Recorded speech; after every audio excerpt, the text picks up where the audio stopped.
Un diario impermeable fue el principio de todo. Durante 20 años, el océano había guardado un secreto en sus entrañas de hormigón y acero, un silencio forzado que se extendía mucho más allá de la desaparición de un hombre. Era el año 2011, y la costa se preparaba para un huracán de una violencia no vista en décadas, una fuerza de la naturaleza que prometía no solo arrastrar barcos y tejados, sino también desenterrar verdades que algunos creían ahogadas para siempre.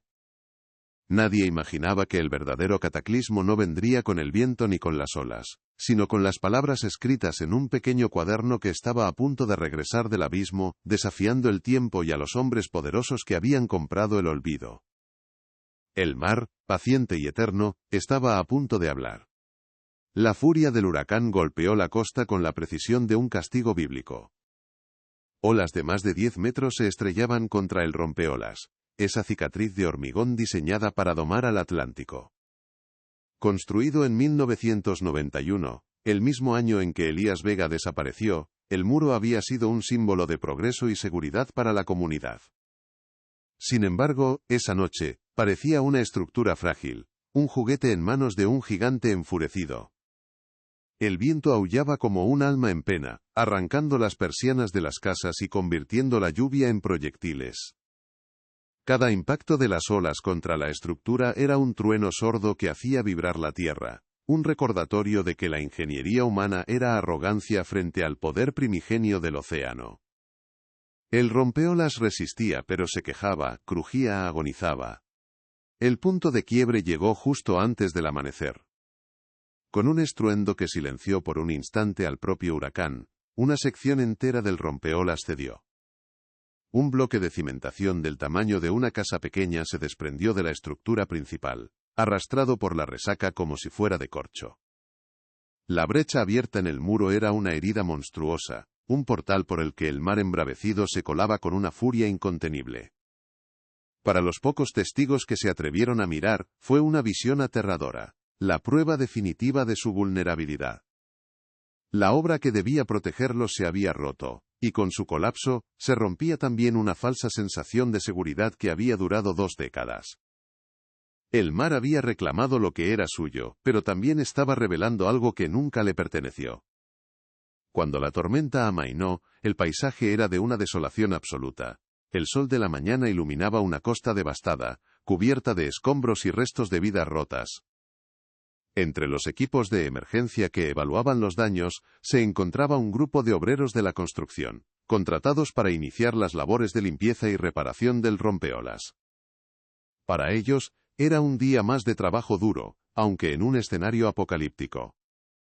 Uno de ellos, un hombre joven llamado Mateo, caminaba sobre los restos del bloque de hormigón fracturado, marcando las zonas que necesitarían maquinaria pesada.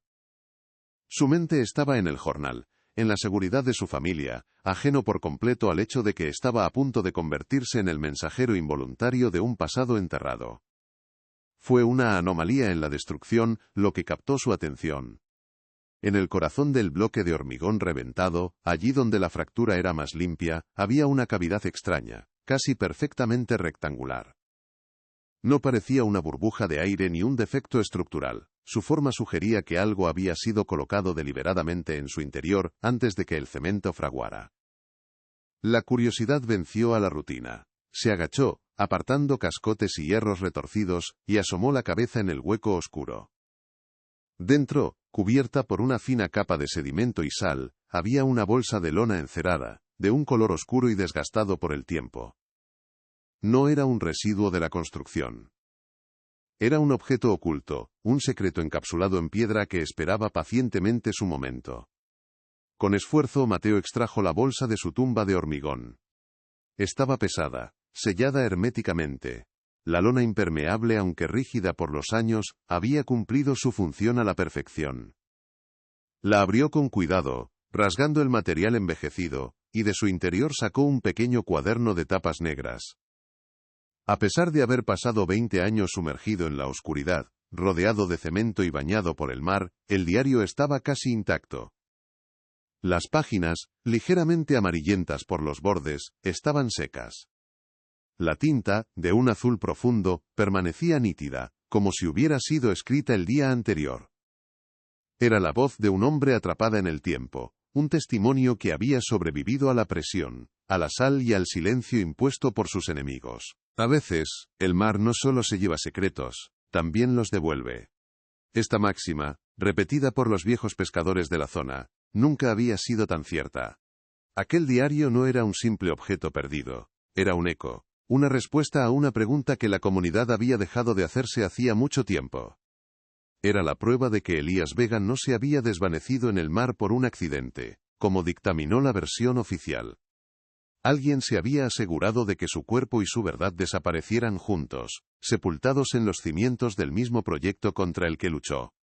Pero se equivocaron al pensar que el hormigón era eterno y que el océano sería un cómplice silencioso. El mar había esperado el momento exacto para devolver la historia a la superficie. Saltó a 1991. En la torre del faro, rodeado por la inmensidad del océano al que amaba y defendía, Elías Vega escribía en ese mismo diario. La luz del atardecer se filtraba por la ventana, iluminando su rostro concentrado y las líneas de preocupación marcadas en su frente. Su pluma se deslizaba con urgencia sobre el papel, documentando no solo las mareas y el paso de los barcos, sino también las amenazas veladas, los datos sobre materiales defectuosos y las reuniones clandestinas que había presenciado.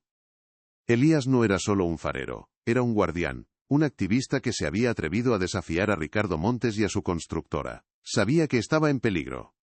Cada palabra que escribía era un seguro de vida, una bala de tinta contra la corrupción que amenazaba con devorar su costa. Ahora, 20 años después, ese mismo diario yacía en las manos de un extraño, a punto de ser entregado a la única persona que aún lloraba la ausencia de Elías, su hija, Sofía. Las páginas que una vez fueron el registro privado de la lucha de un hombre valiente estaban a punto de convertirse en un arma. El cuaderno contenía la crónica detallada de sus últimos días, la identidad de sus verdugos y la semilla de un imperio empresarial construido sobre un crimen. La tormenta física había pasado, pero las palabras selladas en aquel diario estaban a punto de desatar un huracán de consecuencias imprevisibles, uno que arrastraría a vivos y muertos, y que demostraría que ninguna verdad puede permanecer enterrada para siempre. Sofía Vega estaba en su estudio, revisando los planos de un pequeño puente peatonal, cuando su teléfono móvil vibró sobre la mesa de dibujo. Era un número desconocido, local. Por un momento dudó, pero la insistencia de la llamada la empujó a contestar. La voz al otro lado era neutra, oficial, un funcionario del ayuntamiento que hablaba con la cautela de quien debe entregar una noticia delicada. Mencionó el huracán, los daños en el rompeolas y el hallazgo de un objeto personal. Y entonces pronunció el nombre que llevaba 20 años sellado en un compartimento estanco de su memoria: Elías Vega. El mundo de Sofía, tan cuidadosamente construido sobre la ausencia, se detuvo. El lápiz se le resbaló de los dedos, trazando una línea errática sobre el papel que arruinaba la perfecta simetría del diseño. El impacto no fue un grito, sino un silencio profundo, un vacío que le succionó el aire de los pulmones. Sintió un frío helador recorrerle la espalda, a pesar del cálido sol que entraba por la ventana. El funcionario seguía hablando explicando los detalles del hallazgo, pero las palabras se convertían en un zumbido indistinguible. Su mente se había desconectado, proyectando imágenes borrosas de su padre, su sonrisa, el olor a salitre en su ropa, sus manos grandes y ásperas sosteniendo las suyas. La versión oficial, la que le habían repetido hasta el cansancio, era que él se había marchado, que los había abandonado. Pero ahora, un objeto, un trozo de su pasado, emergía de las profundidades del mar y del hormigón, desafiando esa mentira que había definido la mitad de su vida. Condujo hasta el depósito municipal en un estado de trance.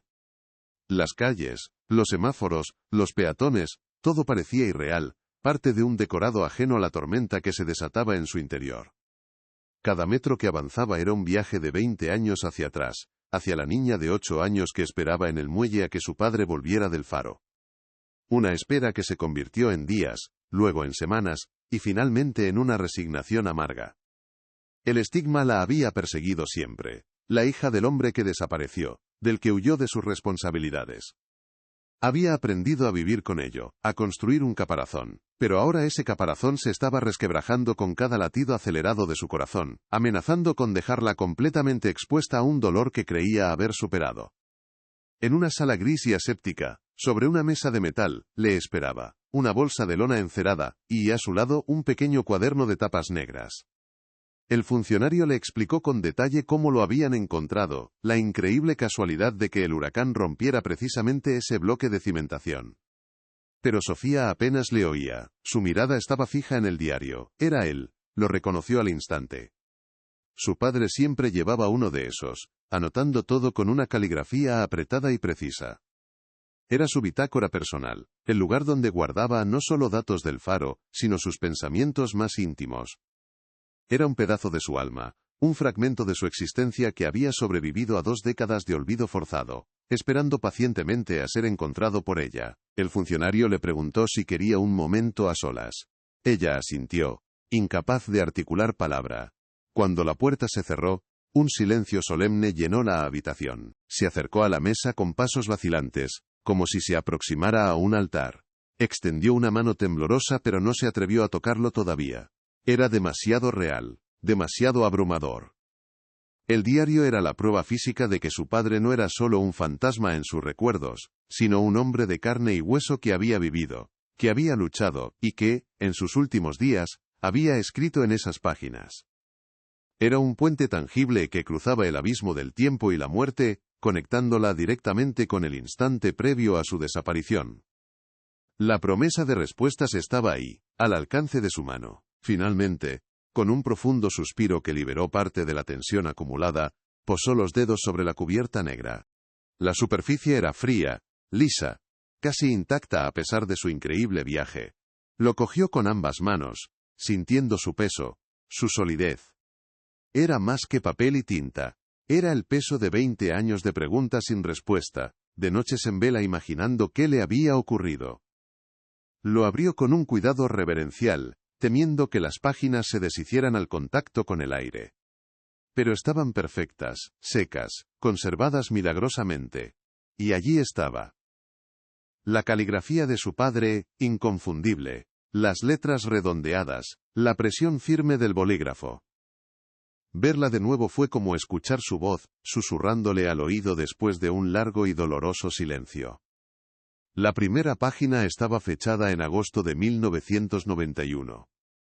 Describía la llegada de un carguero durante una pequeña galerna, con detalles técnicos sobre el viento y las mareas. Era prosaico, rutinario, el día a día de un farero. Pero para Sofía, era poesía. Cada palabra era un tesoro, un fragmento recuperado de una vida robada. Siguió pasando las páginas lentamente, absorbiendo cada trazo, cada anotación. Era como si su padre estuviera allí mismo, en esa sala gris, contándole su historia. Una historia que había sido silenciada de forma abrupta. La narrativa oficial se desmoronaba con cada frase que leía. Un hombre que documentaba su vida con tanto detalle y pasión no era alguien que simplemente decidía desaparecer sin dejar rastro. Algo terrible tenía que haberle ocurrido. Entonces un recuerdo la asaltó con la fuerza de una ola. Tenía 7 años, y estaba sentada en las rodillas de su padre, en la torre del faro, mientras él le enseñaba a escribir su nombre en uno de esos diarios. Las palabras son importantes, Sofía, le había dicho con su voz grave y tranquilizadora. Son lo único que queda cuando todo lo demás desaparece. Son nuestro ancla a la verdad. En ese momento en la fría sala del depósito, comprendió el verdadero significado de aquellas palabras. Su padre no solo le había dejado un diario, le había dejado un ancla, un mapa, un arma. Le había dejado la verdad, encapsulada en tinta, esperando a que ella tuviera la edad y la fuerza suficientes para sacarla a la luz. La tristeza que la había paralizado comenzó a transformarse en otra cosa, una emoción nueva, ardiente, que nacía en lo más profundo de su ser, la rabia. La rabia contra quienes le habían arrebatado a su padre, contra quienes habían manchado su nombre, y la habían condenado a una infancia de dudas y vergüenza. El diario no era solo un objeto para el recuerdo, era una acusación. Era la voz de Elías Vega, que se negaba a ser silenciada, que había viajado a través del tiempo y del hormigón para exigir justicia. Y ella, su hija, era ahora la guardiana de esa voz. La heredera de su lucha. La responsabilidad cayó sobre sus hombros, no como una carga, sino como un manto de propósito. Una promesa silenciosa se formó en sus labios, un juramento hecho al fantasma de su padre y a la niña que fue. Descubriría la verdad. Leería cada palabra, seguiría cada pista, sin importar a quién tuviera que enfrentarse, o qué peligros tuviera que asumir. Limpiaría el nombre de Elías Vega, y se aseguraría de que los responsables de su desaparición pagaran por su crimen. No era solo una cuestión de justicia, era una cuestión de amor, de honrar la memoria del hombre que le enseñó el valor de las palabras. La historia oficial había terminado, y la suya, la verdadera historia, estaba a punto de comenzar. Cueste lo que cueste, el mundo sabría lo que realmente ocurrió en aquel rompeolas, en 1991. Cerró el diario con una determinación férrea, abrazándolo contra su pecho. Ya no era solo un cuaderno, era el corazón de su padre latiendo de nuevo junto al suyo. Lo sentía como una armadura, como una brújula que le indicaba el norte en medio de la tormenta que se avecinaba. El dolor seguía ahí, profundo y afilado, pero ahora estaba acompañado de una claridad implacable, sabía lo que tenía que hacer. El huracán que había destrozado la costa, no era nada comparado con la tempestad que ella estaba a punto de desatar. El mar había devuelto el secreto, y ella se encargaría de que su eco resonara hasta hacer temblar los cimientos de aquellos que se creían intocables. En 1991, el pueblo de Mar de Nubes era una comunidad suspendida en el tiempo. Un lugar donde el ritmo de la vida lo marcaban las mareas y el sonido de las sirenas de los barcos pesqueros, al regresar a puerto. Sin embargo, aquel año, una sombra de modernidad y discordia se cernía sobre sus tranquilas costas. El proyecto del Gran Rompeolas, impulsado por el ayuntamiento y adjudicado a la prometedora constructora Montes, dividió a la población. Para muchos, representaba el progreso, la promesa de un puerto más seguro, y empleos estables en un momento de crisis económica. Para otros, los hombres y mujeres que vivían del mar, era una cicatriz de hormigón que alteraría para siempre las corrientes, destruiría los caladeros tradicionales, y ahogaría el alma de un pueblo que siempre había vivido en armonía con el océano. La tensión era palpable en el aire, una brisa salada cargada de desconfianza y futuros enfrentamientos. En el corazón de la resistencia se erigía Elías Vega, el farero. No era un hombre de grandes discursos ni de gestos teatrales, sino de convicciones profundas y una conexión casi mística con el mar. Desde la atalaya de su faro, había aprendido a leer el lenguaje de las olas y a respetar el frágil equilibrio del ecosistema costero. Su oposición al rompeolas no nacía del miedo al cambio, sino de un conocimiento íntimo del daño irreparable que causaría. Se convirtió, casi sin quererlo, en la voz de los pescadores, de los biólogos, y de todos aquellos que veían en la obra un acto de arrogancia y codicia. Armado con informes medioambientales, y su inquebrantable integridad, Elías organizaba reuniones, recogía firmas y escribía cartas a los periódicos locales, convirtiéndose en el principal obstáculo para los planes de la constructora. Frente a él se alzaba Ricardo Montes, el rostro del progreso, un hombre hecho a sí mismo, carismático y con una ambición sin límites.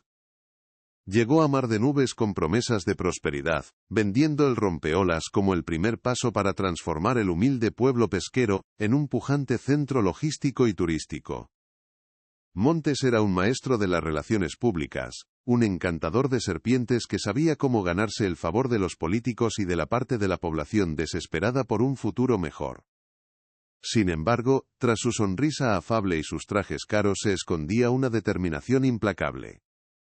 Consideraba a Elías Vega y su movimiento ecologista como una molestia, un anacronismo que se interponía entre él y el primer gran contrato que cimentaría su futuro imperio. No estaba dispuesto a permitir que un simple farero arruinara sus planes.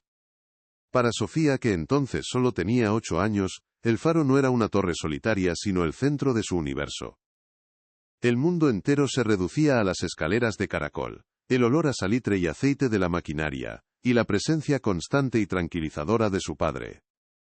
Elías no era solo su progenitor, era su héroe, su maestro, el hombre que le enseñaba los nombres de las constelaciones y los secretos de las criaturas marinas que quedaban atrapadas en las pozas de la bajamar.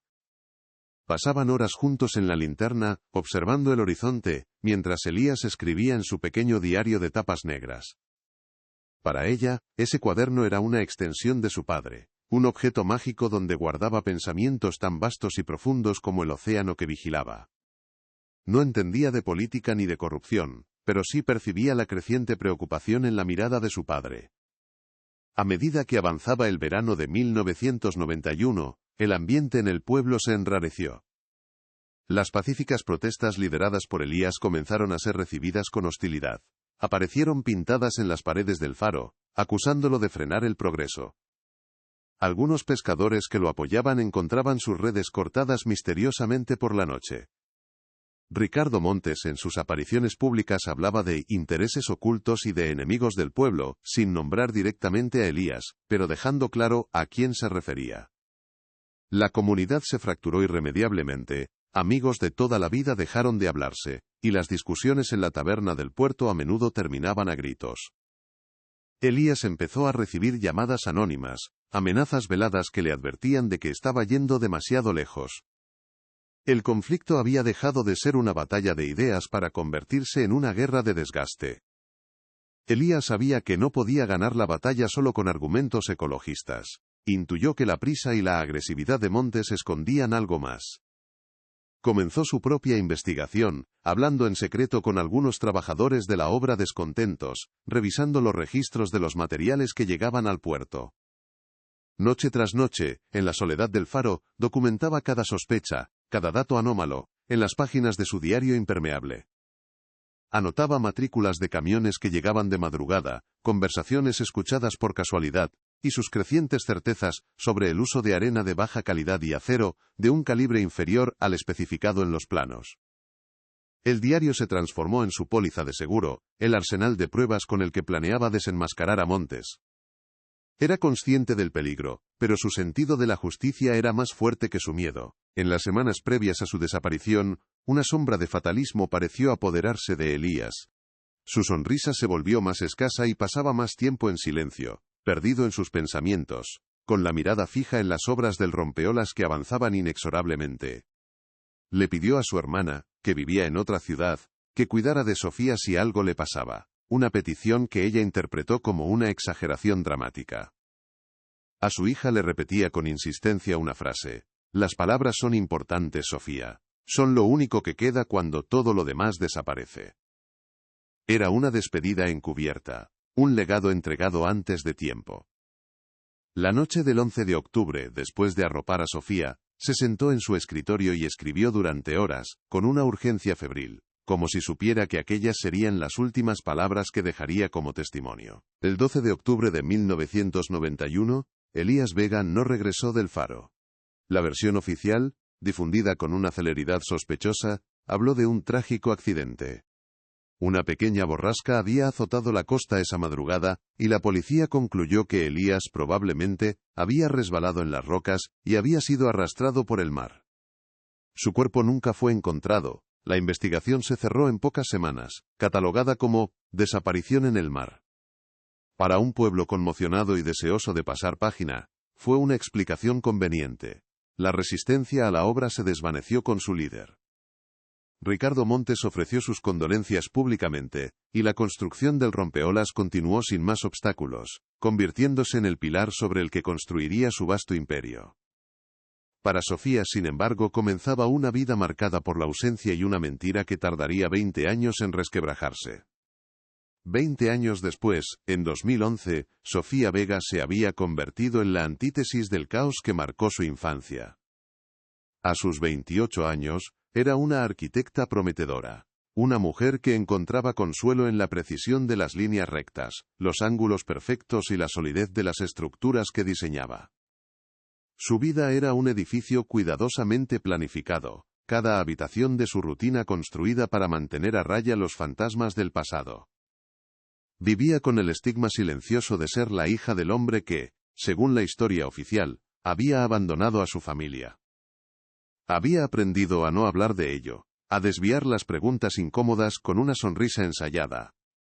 Sin embargo, bajo esa fachada de control y profesionalidad persistía una grieta, una pregunta sin respuesta que, como una debilidad estructural, amenazaba con derribar todo su mundo si se aplicaba la presión adecuada. La ausencia de su padre no era una herida cerrada, sino un vacío sobre el que había aprendido a construir. Mientras Sofía trazaba futuros en papel, Ricardo Montes se había dedicado a erigir un imperio sobre el pasado. El modesto contratista de 1991 era ahora el flamante CEO de Constructora del Atlántico, un conglomerado multinacional con proyectos en 3 continentes. Era un pilar de la sociedad, un filántropo cuya imagen adornaba las páginas de las revistas de economía y las galas benéficas. Su nombre estaba grabado en placas de hospitales y centros culturales. Para el mundo, y especialmente para la nueva generación de Mar de Nubes, Montes era un visionario, el hombre que había sacado al pueblo de su letargo. Nadie recordaba ya la controversia del rompeolas, ni la sombra de un farero desaparecido.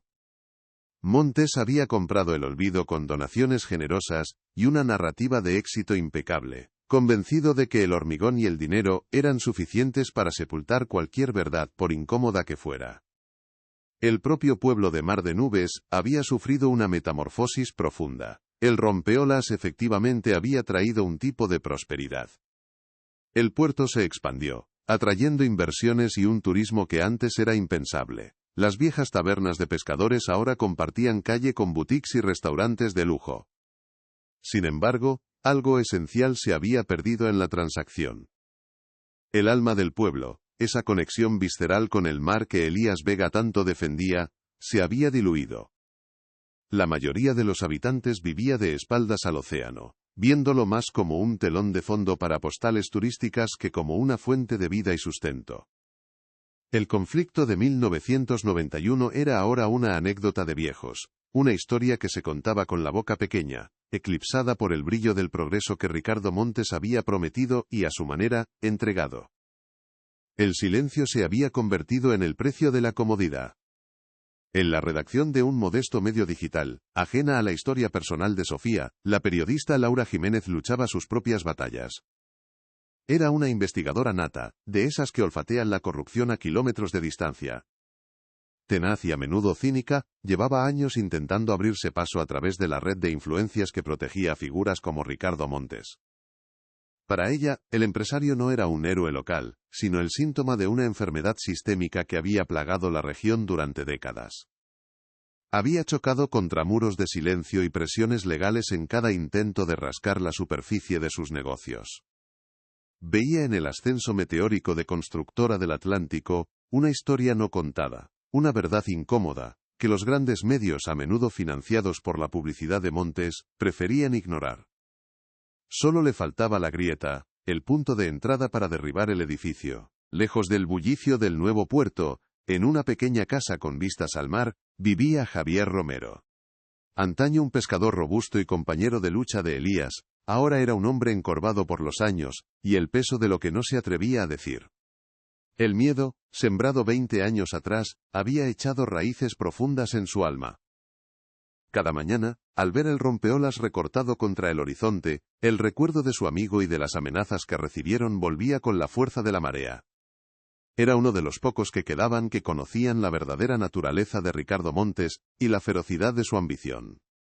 Guardaba la verdad como una enfermedad crónica, un dolor sordo que le recordaba constantemente su propio silencio.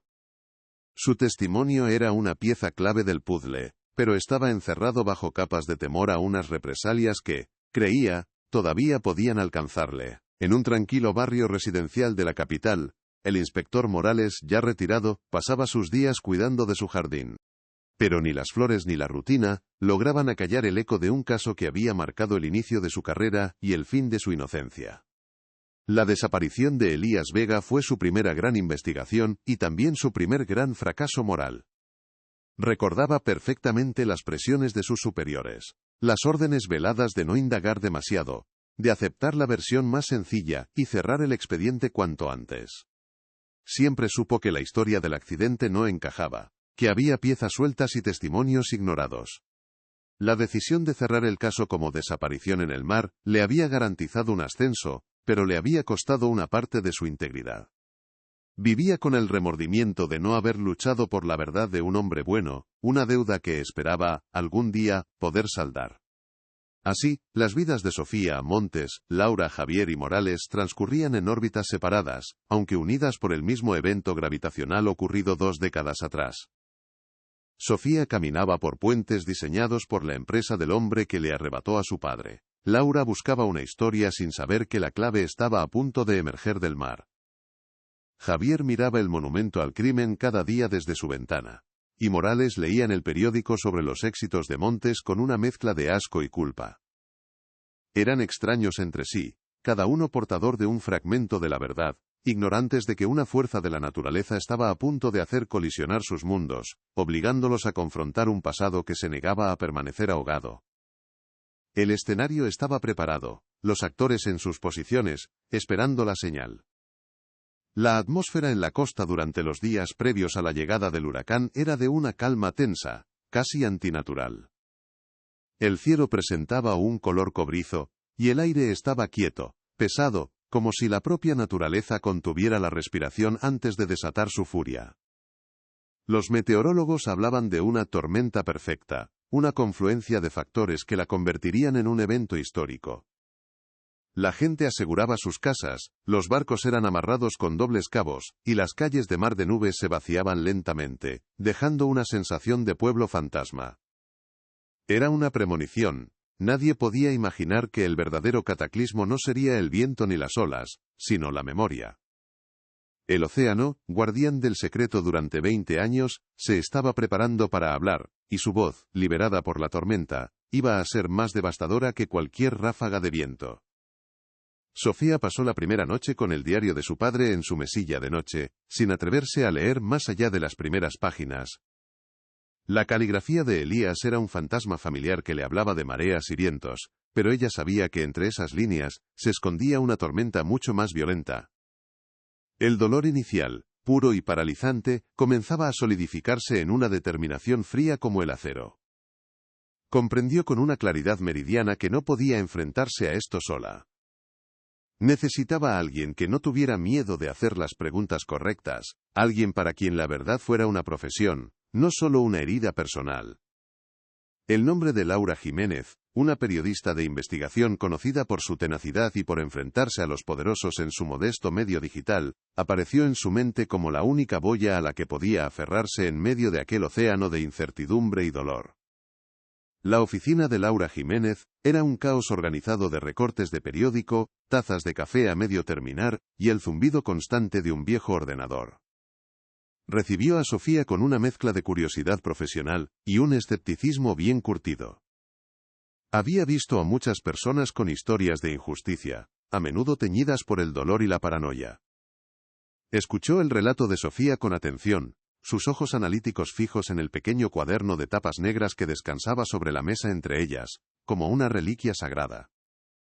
Sofía habló con la voz quebrada pero firme, exponiendo los hechos tal y como los conocía, desde la desaparición de su padre hasta el increíble hallazgo tras el huracán.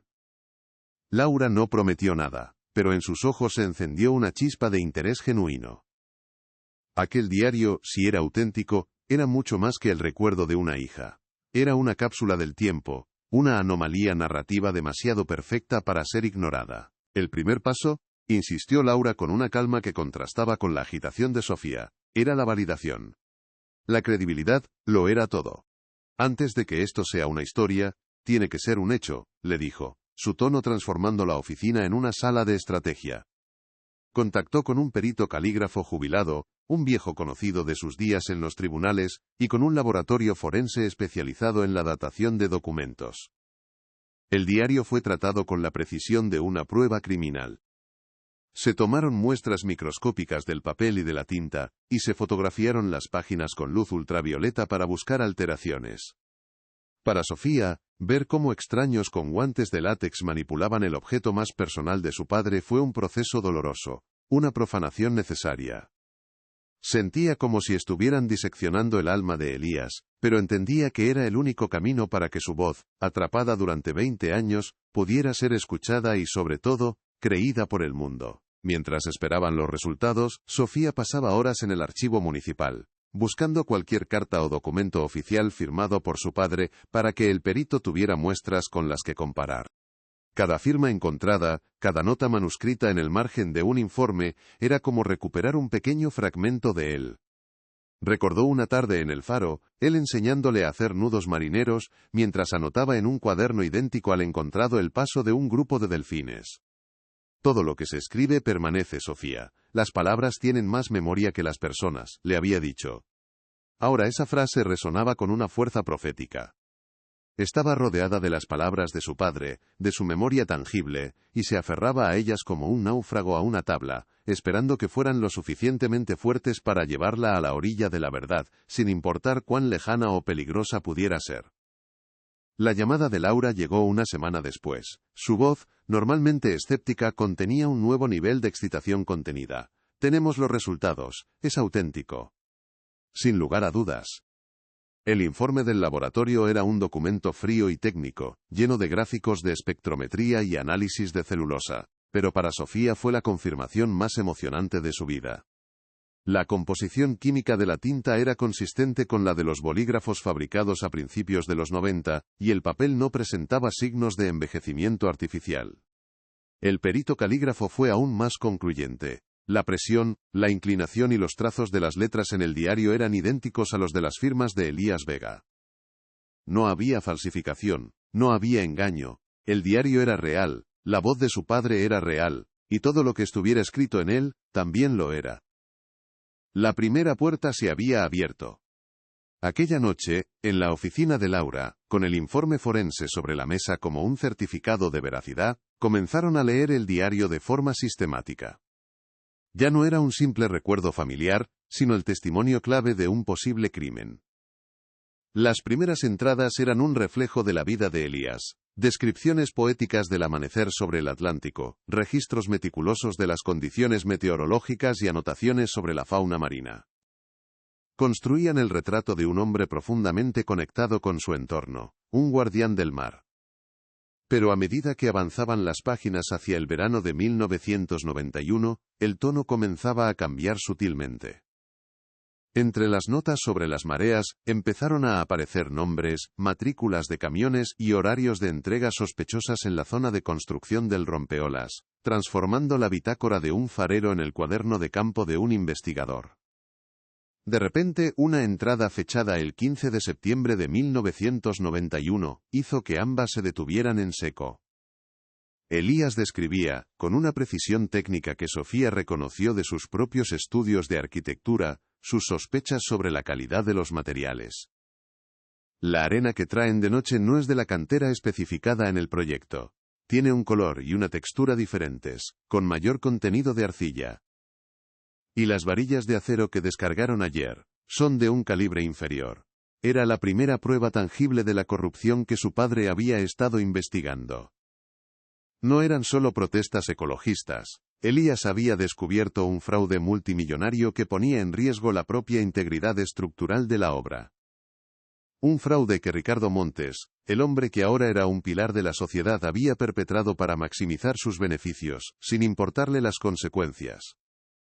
La historia comenzaba a tomar una forma mucho más oscura y peligrosa. Siguieron leyendo, con el corazón en un puño, hasta que llegaron a la entrada del 10 de octubre de 1991, 2 días antes de su desaparición. La caligrafía de Elías, normalmente tan serena y controlada, aparecía tensa, apresurada, las letras apretadas como si las hubiera escrito con rabia y miedo. El texto era breve, pero su contenido era una bomba de relojería que había esperado 20 años para explotar. Montes vino a verme. Me ofreció dinero, mucho dinero, para que guardara silencio. Me negué. Sabe que tengo las pruebas de los materiales defectuosos, las fotos y las muestras. Me ha dado un ultimátum. Sofía tuvo que detenerse para tomar aire, sus dedos temblando sobre la página. Leyó la última frase en voz alta, y las palabras quedaron suspendidas en el aire denso de la oficina, cargadas con el peso de 2 décadas de silencio forzado. Si no callo, me callará él. Ya no había dudas. No había sido un accidente, había sido una sentencia de muerte. La revelación dejó un silencio gélido en la pequeña oficina. La frase «si no callo, me callará él» no era una simple anotación, era un epitafio escrito por la propia víctima antes de su ejecución. Sofía sintió un vértigo que la obligó a sentarse. El diario era la voz de su padre, una prueba emocionalmente devastadora, pero Laura, con su pragmatismo de periodista, sabía que la palabra de un hombre muerto, por muy poderosa que fuera, no sería suficiente para derribar a un titán como Ricardo Montes. Necesitaban algo más. Algo tangible e irrefutable, una prueba física que anclara las palabras del diario en la realidad del presente. La clave, intuyeron ambas, estaba en otra de las frases de Elías, una que hasta ahora había quedado en segundo plano: las pruebas de los materiales defectuosos. La lucha de su padre no solo había sido por ecología, sino contra un fraude. Y ese fraude, pensaron, podría ser la grieta por la que empezara a demoler el imperio de Montes. Laura movió sus hilos. Un par de llamadas a un contacto en el ayuntamiento, una excusa bien elaborada sobre un artículo de historia local, y consiguieron acceso al archivo de planificación urbana. El lugar olía a polvo y a tiempo detenido. Pasaron horas revisando carpetas y legajos hasta que lo encontraron: un tubo de cartón grueso que contenía los planos originales del rompeolas, fechados en 1991. Al desenrollarlo sobre una gran mesa, el pasado se desplegó ante ellas. Era un documento inmenso, lleno de cálculos, secciones y especificaciones técnicas. La firma de Ricardo Montes, entonces un joven y ambicioso contratista, destacaba en la esquina inferior. Para Laura, era una pieza más de la investigación. Para Sofía, como arquitecta, era un lenguaje que entendía a la perfección. Veía en esas líneas no solo un proyecto de ingeniería, sino el escenario del crimen, el arma y la tumba de su padre, todo en uno. Con los planos en su poder, la siguiente fase de la investigación se centró en un objetivo audaz y arriesgado. Si Elías había descubierto el uso de materiales de calidad inferior, era probable que los restos del bloque de hormigón fracturado por el huracán contuvieran la prueba física de ese fraude. Laura contactó con un geólogo forense, un hombre discreto y de confianza que le debía un favor. La idea era simple en su concepción, pero compleja en su ejecución: tomar una muestra del hormigón del bloque donde se halló el diario y compararla con las especificaciones detalladas en los planos originales. Si las composiciones no coincidían, tendrían la primera prueba forense, la primera evidencia tangible que corroboraba las anotaciones de Elías. Sería el puente que conectaría la tinta del diario con la piedra del rompeolas, transformando una sospecha en un hecho científico. Una madrugada, antes de que el sol despuntara en el horizonte, se encontraron en la costa devastada.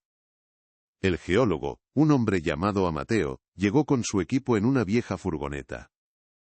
El aire era frío, y el sonido de las olas rompiendo suavemente contra la orilla era el único testigo. Sofía observaba con el corazón encogido cómo el experto preparaba un taladro de extracción de núcleos. El zumbido agudo de la máquina al perforar el hormigón resonó en el silencio del amanecer, un sonido casi quirúrgico, como si estuvieran practicando una autopsia a la propia estructura. Ver cómo extraían un cilindro perfecto de aquel bloque gris, el mismo que había sido la prisión del diario de su padre durante 20 años, fue para Sofía un momento de una intensidad abrumadora. Era como si estuvieran liberando otro secreto, una verdad silenciosa atrapada en la mezcla de arena y cemento. La espera de los resultados del laboratorio fue una tortura. Cada día que pasaba aumentaba la tensión. Sofía intentaba trabajar en su estudio, pero su mente volvía una y otra vez a aquel cilindro de hormigón. ¿Y si no encontraban nada? ¿Y si Elías se había equivocado? La duda era un veneno lento. Finalmente Laura la llamó. «Ven a la oficina. Tienes que ver esto». Sobre la mesa, junto a los planos originales y el diario, reposaba el informe forense. Era un documento de varias páginas, lleno de gráficos y terminología química incomprensible. Pero la conclusión, resaltada en la última hoja, era inequívoca y demoledora. La composición del hormigón del bloque analizado no solo no coincidía con las especificaciones del proyecto de 1991, sino que la diferencia era abismal.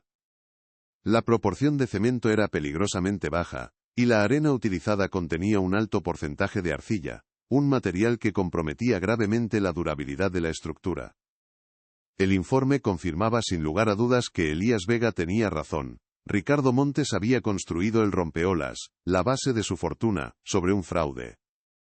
Había puesto en riesgo a toda la comunidad para maximizar sus beneficios. Esta revelación por sí sola ya era un escándalo de proporciones mayúsculas. Sofía sintió una oleada de orgullo y tristeza. Su padre había muerto por defender la verdad, por proteger a su pueblo de la codicia de un hombre sin escrúpulos. La prueba forense validaba su lucha, limpiaba su memoria de cualquier duda. Pero mientras leían las notas del geólogo, una frase llamó su atención, una observación que iba mucho más allá del simple fraude. El experto señalaba que las características del curado del hormigón sugerían que ese bloque en particular había sido fabricado de forma aislada, en condiciones diferentes al resto de la estructura principal. Laura leyó la frase en voz alta, y su significado se asentó lentamente en la habitación, cargado de un horror inimaginable. Este bloque no parece parte de una producción en serie. Su composición heterogénea y su curado irregular sugieren que fue fabricado aparte y añadido posteriormente a la cimentación. No era un simple bloque defectuoso.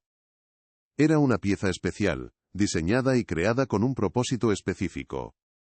El escalofrío que recorrió a Sofía fue tan intenso que la dejó sin aliento. Comprendió de golpe la monstruosa verdad que se escondía tras los datos técnicos. Ese bloque no había sido fabricado para soportar las embestidas del mar. Había sido fabricado para ocultar algo en su interior. Fue diseñado para ser una cápsula del tiempo, una tumba de hormigón. La pregunta ya no era solo cómo murió su padre, sino dónde estaba. El mundo de Sofía se fracturó por segunda vez. La imagen de su padre siendo arrastrado por las olas, la versión que la había atormentado durante 20 años, fue reemplazada por una visión infinitamente más cruel y premeditada. Vio a los hombres de Montes fabricando ese bloque, dejando una cavidad en su centro, colocando dentro la bolsa con el diario como un último acto de desprecio, y quizás algo más. El rompeolas ya no era solo el monumento a un fraude, era un mausoleo, un cementerio de un solo hombre. La lucha por la justicia se transformó en una búsqueda desesperada, no solo de la verdad, sino de los restos de su padre. La investigación había cruzado un umbral. Ya no se trataba de un crimen de corrupción. Se adentraban en el territorio de una pesadilla calculada, donde el asesino había tenido la arrogancia de esconder el cuerpo de su víctima en los cimientos de su propio imperio. La hipótesis del bloque de hormigón como una tumba a medida transformó la investigación en algo mucho más visceral y oscuro. Ya no se trataba de desenmascarar un fraude de construcción, sino de una cacería humana, de la búsqueda de los restos de un hombre sepultado en las entrañas de su propio asesino. Para Sofía, esta revelación fue una tortura psicológica. La imagen de su padre, no perdido en el mar, sino encerrado en una oscuridad de cemento, la asaltaba en pesadillas. Laura, por su parte, sintió cómo el caso cruzaba una línea invisible. La historia había dejado de ser un reportaje sobre corrupción para convertirse en la crónica de una monstruosidad calculada. Entendió que las palabras del diario y los datos del hormigón eran solo el principio. Necesitaban un testimonio humano, una voz del pasado, que pudiera confirmar el clima de terror que Ricardo Montes había impuesto 20 años atrás para proteger su primer gran crimen. El primer nombre en la lista era el de Javier Romero, el viejo pescador y compañero de activismo de Elías. Encontrarlo no fue difícil. Seguía viviendo en la misma pequeña casa frente al mar, un centinela silencioso del monumento al crimen de su amigo. Sin embargo, convencerlo de hablar sería otra historia. Laura sabía que el miedo, especialmente uno que ha tenido 20 años para echar raíces, es más duro que el hormigón. Prepararon la visita con la estrategia de un equipo de asalto, sabiendo que solo tendrían una oportunidad. Sofía llevaría el diario, no como prueba, sino como un talismán, la única reliquia capaz de invocar el fantasma de la lealtad y el coraje en un hombre que había elegido el silencio para sobrevivir. Se dirigían a él no solo como periodistas buscando una fuente, sino como herederos de una lucha que él había abandonado, pidiéndole que, por fin, saldara su deuda con la memoria. El encuentro tuvo lugar en el porche de Javier, con el olor a salitre y a redes viejas impregnando el aire. El hombre que las recibió era una sombra del activista que recordaban los recortes de periódico. Sus manos, antes fuertes y callosas por tirar de las redes, temblaban ligeramente mientras sostenía una taza de café. Al principio, se negó a hablar. Sus ojos, acuosos y cansados, se desviaban constantemente hacia el rompeolas, visible en la distancia. Eso es el pasado, murmuraba, un pasado que es mejor no remover. No sabéis con quién os estáis metiendo. Montes no era un hombre con el que se jugaba entonces, y ahora es 1000 veces más poderoso. El miedo era una presencia física en el aire, una barrera casi insuperable que protegía 2 décadas de silencio autoimpuesto. Para él, la supervivencia había consistido en olvidar, y ellas le estaban pidiendo que recordara el preciso momento en que aprendió a tener miedo. Fue Sofía quien rompió la barrera. Sin decir una palabra, abrió el diario sobre la mesa de madera desgastada, en una página donde Elías describía una cena en casa de Javier, elogiando el pescado que su amigo había cocinado. La caligrafía de un amigo muerto tiene un poder que ninguna amenaza puede igualar. Javier se quedó mirando las letras, sus ojos llenándose de lágrimas. El dique de su miedo se resquebrajó. Con la voz rota, comenzó a hablar. Confirmó las amenazas, los sabotajes a los barcos de los pescadores que apoyaban a Elías, las llamadas nocturnas. Pero entonces añadió un detalle crucial, que no estaba en el diario. Recordó haber visto a Ricardo Montes en una reunión clandestina en el puerto, a altas horas de la noche, con un influyente político local pocos días antes de que Elías desapareciera. No sabía de qué hablaron, pero el intercambio de un sobre abultado no dejó lugar a dudas. El nombre de aquel político, ahora un respetado senador, abrió una nueva y peligrosa vía de investigación. La corrupción no se limitaba a materiales de construcción, era sistémica, alcanzando las esferas del poder político desde el principio. Con esta nueva pista el siguiente objetivo era el inspector Morales, el hombre que había enterrado el caso oficialmente. Laura usó sus contactos para localizarlo en su retiro en las afueras de la ciudad, un lugar tranquilo donde intentaba cultivar rosas y olvidar los fantasmas de su carrera. Acercarse a él fue como caminar sobre un campo de minas. Morales era un hombre amargado, atrincherado tras un muro de cinismo y negación. Cuando le mencionaron el nombre de Elías Vega, su reacción fue hostil, casi violenta. Caso cerrado. Un accidente. No hay nada más que decir, espetó, intentando cerrarles la puerta en la cara. La culpa lo había convertido en un guardián feroz de la mentira que él mismo había ayudado a construir. Laura, impasible, deslizó el informe forense del hormigón por debajo de su brazo. El bloque donde se encontró el diario fue fabricado para ser una tumba, inspector. Y lo sabemos.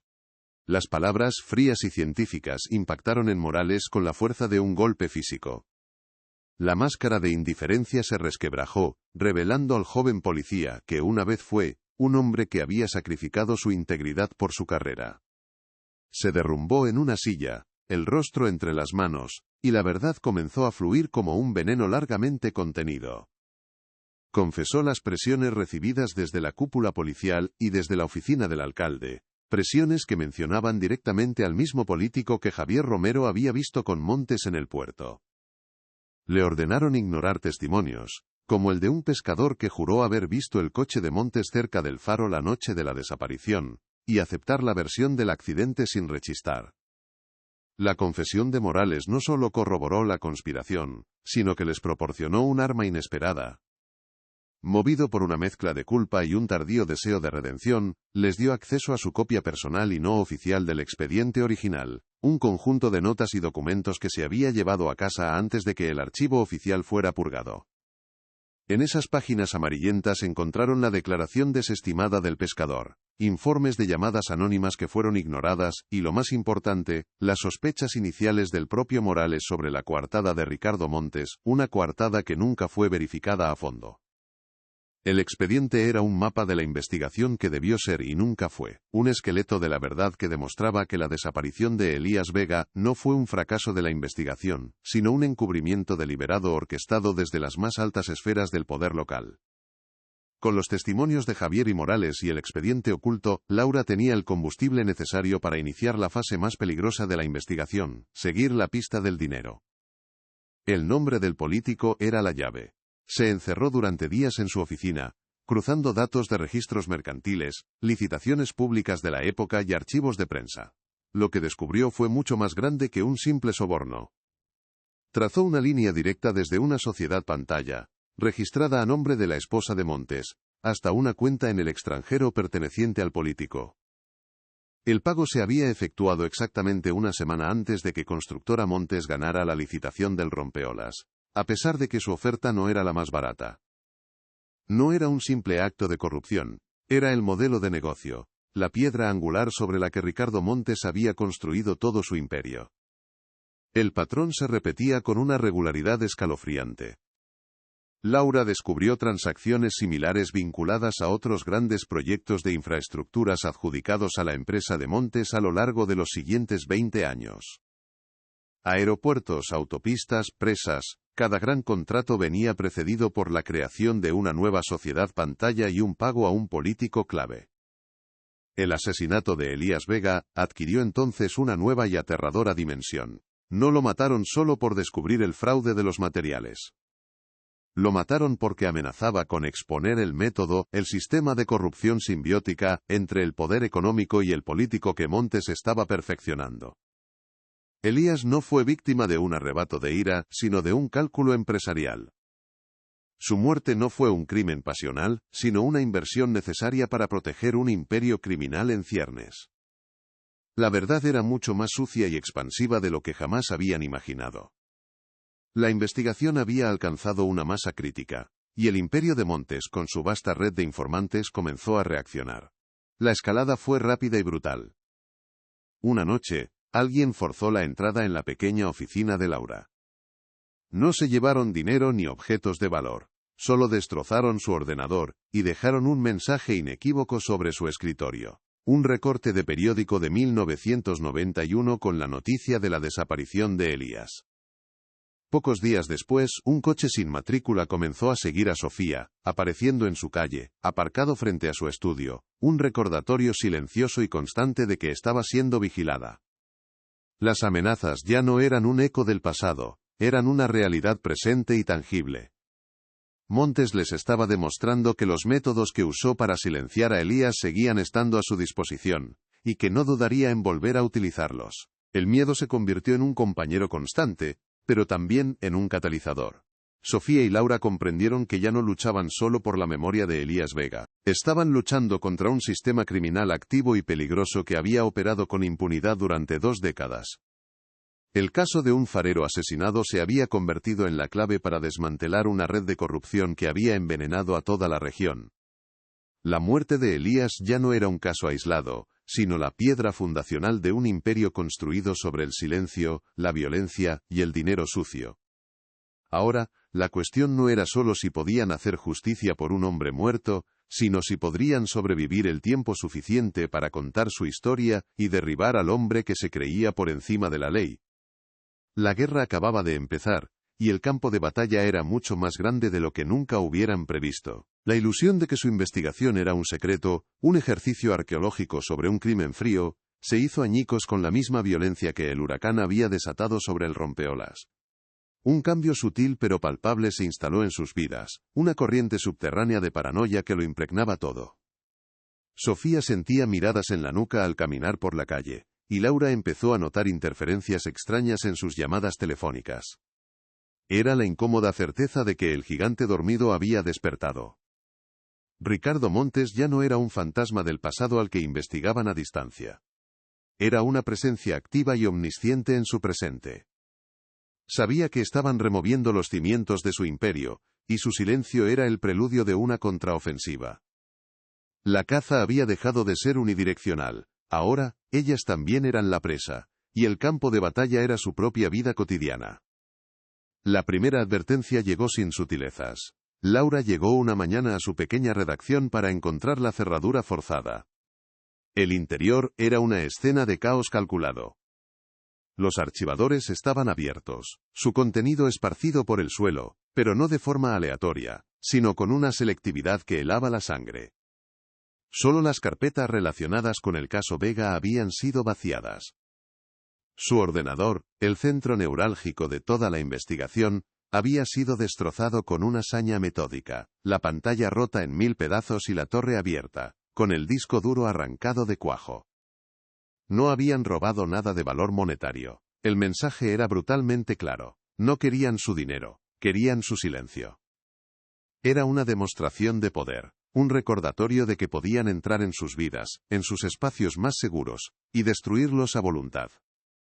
La guerra había pasado de las sombras a la confrontación directa.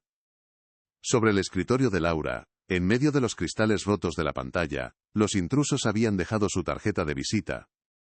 No era una nota, sino algo mucho más escalofriante, un recorte de periódico amarillento, cuidadosamente conservado. La fecha era del 15 de octubre de 1991. El titular, escueto y definitivo, rezaba: farero desaparecido en el mar tras una borrasca. Era la noticia original de la desaparición de Elías. El recorte no era solo una amenaza, era una lección de historia, un recordatorio explícito del destino que aguardaba a quienes se interponían en el camino de Ricardo Montes. Era su firma, su método. Le estaban diciendo a Laura, y por extensión a Sofía, que el guión de esta historia ya estaba escrito, y que el final para los héroes que desafiaban al poder era siempre el mismo: desaparecer, ser borrados, convertidos en una nota a pie de página en la historia del progreso. La intimidación se volvió personal y constante para Sofía. Un coche negro, un sedán sin matrícula visible, comenzó a aparecer en su rutina diaria. Lo veía aparcado al otro lado de la calle de su estudio de arquitectura, con los cristales tintados ocultando a sus ocupantes. Aparecía en su espejo retrovisor cuando conducía a casa, manteniendo una distancia profesional pero inequívocamente amenazante. No hacían nada, no intentaban interceptarla. Su simple presencia era el arma, era una tortura psicológica diseñada para desestabilizarla, para hacerla sentir vulnerable en cada momento de su vida. El coche se convirtió en un símbolo de la omnipresencia de Montes, un recordatorio de que el pasado que intentaba desenterrar tenía la capacidad de arrollarla en el presente. Cada vez que lo veía, el rostro de su padre se superponía al oscuro parabrisas, y el miedo se convertía en un nudo frío en su estómago. El impacto psicológico de la escalada fue profundo y distinto para cada una. Para Sofía el terror era visceral, una reactivación del trauma infantil de la pérdida, ahora mezclado con el miedo tangible por su propia seguridad. Sentía que la historia se repetía, que la misma fuerza oscura que se había llevado a su padre ahora venía a por ella. Laura, en cambio, reaccionó con la furia fría de una profesional a la que le han declarado la guerra en su propio terreno. El miedo estaba ahí, pero lo canalizó en una determinación acerada. Para ella, el ataque a su oficina y la vigilancia a Sofía eran la confirmación definitiva de que iban por el buen camino. Montes no atacaría con tanta virulencia si no estuviera acorralado. La intimidación, lejos de disuadirlas, se convirtió en la prueba irrefutable de que la verdad que buscaban era tan peligrosa para él como ellas habían sospechado. En una tensa reunión en un café anónimo, lejos de sus casas y oficinas, tomaron una decisión crucial. El miedo era real, pero la alternativa, abandonar, era impensable.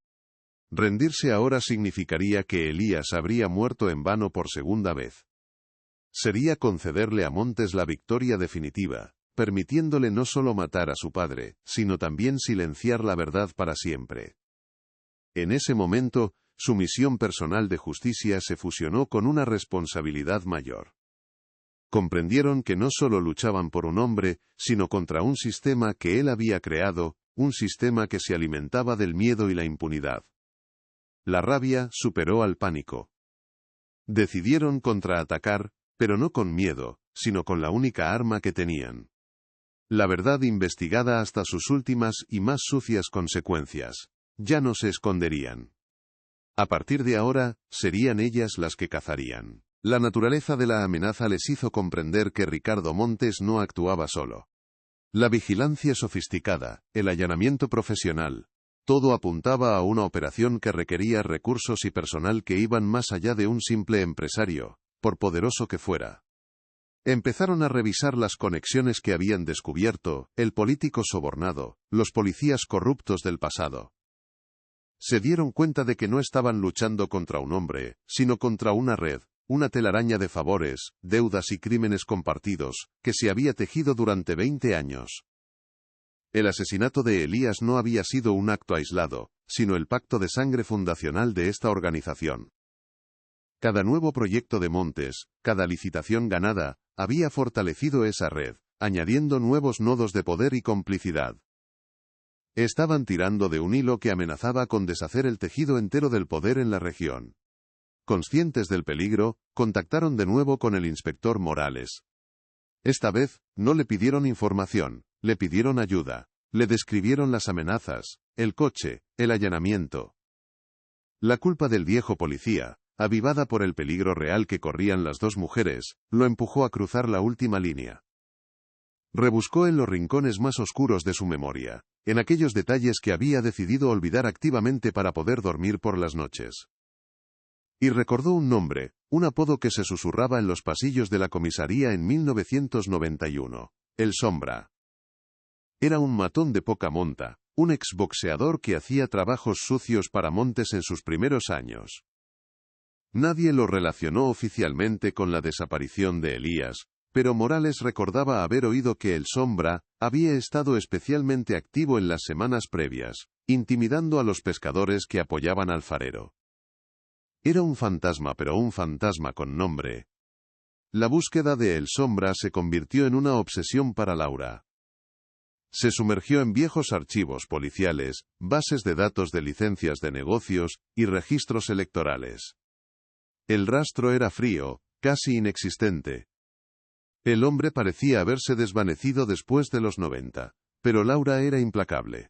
Tirando de un hilo a través de un antiguo informante, descubrió que El Sombra, cuyo nombre real era Marcos Lázaro, regentaba ahora un bar de mala muerte en un polígono industrial a las afueras de la ciudad, un lugar donde la gente iba a desaparecer. Prepararon la visita sabiendo que se adentraban en territorio hostil, en el pasado más crudo de Ricardo Montes. Sofía insistió en ir. Quería mirar a los ojos a uno de los hombres que había aterrorizado a su padre y a sus amigos. Quería que viera que la hija del farero había vuelto para reclamar la historia que le robaron. Encontraron a Marcos Lázaro sirviendo copas en un local oscuro que olía a cerveza rancia y a desesperación. El hombre corpulento y amenazante de las fotos del archivo policial, era ahora una figura encorvada, con la mirada vacía de quien ha visto demasiado. Al principio, negó conocer a Montes, negó haber estado en Mar de Nubes. Pero cuando Sofía puso sobre la barra una fotografía de su padre, una imagen de Elías sonriendo en el faro, la máscara de Lázaro se resquebrajó. Su mirada se llenó de un pánico antiguo, con la voz temblorosa, confesó. No sabía nada de un asesinato, juro, pero admitió haber sido contratado por Montes para asustar a Elías. Describió cómo cortó las redes de los pescadores, cómo realizó las llamadas amenazantes, cómo su trabajo era crear un clima de terror para aislar al farero. Su testimonio era la primera prueba viva que conectaba directamente a Ricardo Montes con una campaña criminal deliberada. La confesión de El Sombra, aunque parcial, fue un punto de inflexión. Ya no dependían únicamente de la voz de un hombre muerto encerrada en un diario. Ahora tenían un testigo, un eslabón tangible en la cadena de mando criminal de Ricardo Montes. Su testimonio, aunque proviniera de un matón, corroboraba la escalada de amenazas que Elías había descrito en sus últimas semanas de vida. El caso había adquirido una nueva dimensión, una solidez que lo acercaba peligrosamente al presente. Armadas con esta nueva prueba, Sofía y Laura sintieron que el equilibrio de poder, por primera vez, comenzaba a inclinarse a su favor. Pero también sabían que, al arrancar esta confesión de las sombras, acababan de firmar una sentencia. Habían demostrado a Montes que podían llegar a los secretos más profundos de su pasado, y su respuesta, inevitablemente, sería de una violencia proporcional a la amenaza que ahora representaban. La tormenta final se estaba gestando. La publicación del artículo de Laura fue el equivalente a arrojar una bengala en un polvorín. El reportaje, centrado en el fraude de los materiales del rompeolas y la misteriosa aparición de un diario que cuestionaba la versión oficial de la desaparición de Elías Vega, se propagó por las redes con la velocidad de un incendio. La historia tenía todos los elementos de una leyenda trágica, un héroe olvidado, un magnate todopoderoso y un secreto devuelto por el mar. En su despacho panorámico, con vistas a la ciudad que había conquistado, Ricardo Montes leyó cada palabra en la pantalla de su tableta. Su rostro, habitualmente una máscara de control impasible, se contrajo en una mueca de furia helada. No gritó. No rompió nada. Simplemente cogió su teléfono y marcó un número. Su voz fue un susurro letal, cargado de una autoridad que no admitía réplica. Soluciónalo, esta vez, de forma definitiva. La amenaza había dejado de ser una sombra para convertirse en una sentencia. La onda expansiva del artículo llegó a lugares que ni Sofía ni Laura habían previsto. Una noche, un correo electrónico anónimo apareció en la bandeja de entrada cifrada de Laura. El remitente era escueto, sus frases cortas y cargadas de un miedo palpable. Yo estuve allí. Trabajaba en la obra. Vi lo que hicieron esa noche. El hombre, aterrorizado incluso después de 20 años, explicaba que su conciencia no le dejaba vivir desde que leyó la noticia. El diario de Elías le había recordado que el silencio también era una forma de complicidad. Aceptó reunirse con ellas, pero bajo sus propias condiciones, en un lugar abandonado, lejos de cualquier mirada, un sitio donde el pasado y el presente pudieran hablar sin ser interrumpidos. Eligió la vieja conservera en la punta norte de la bahía, un esqueleto de metal oxidado que gemía con el viento del mar, un escenario perfecto para desenterrar a los muertos.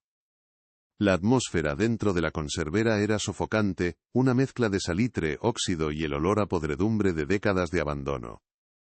El viento se colaba por las ventanas rotas, produciendo un silbido agudo que erizaba la piel. Sofía se aferraba al diario de su padre, sintiendo el frío de la cubierta como si fuera un trozo de hielo.